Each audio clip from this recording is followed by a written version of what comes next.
مشاهدينا في كل مكان، السلام عليكم ورحمة الله وبركاته. أهلا بحضراتكم في فيديو جديد.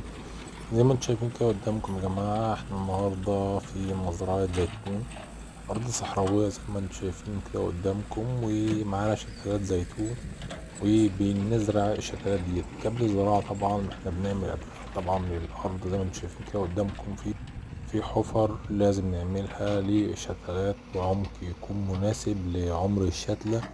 بالإضافة كده طبعا بيكون مجهز بخط مية، خط طبعا تنجيط. احنا شغالين بالتنجيط في الصحراء زي ما انتم شايفين كده قدامكم، مساحة كبيرة جدا. دي يمكن من أهم المشروعات ومن أهم الحاجات اللي ممكن نعملها عشان نحافظ على الصحراء ونقدر نخضر الصحراء ديت ونقدر نزرعها بمنتجات. طبعا تعرفين الزيتون يمكن من المنتجات الغالية جدا اللي احنا بنستحصل عليها من الزيتون، زيت الزيتون وغيره.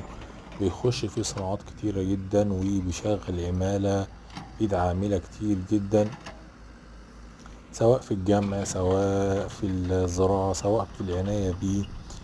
مدخول كويس جدا براس مال. انت حضرتك لو عندك مكان او عندك ارض زي ما انت شايف كده قدامك صحراوية، ممكن تعمل مشروع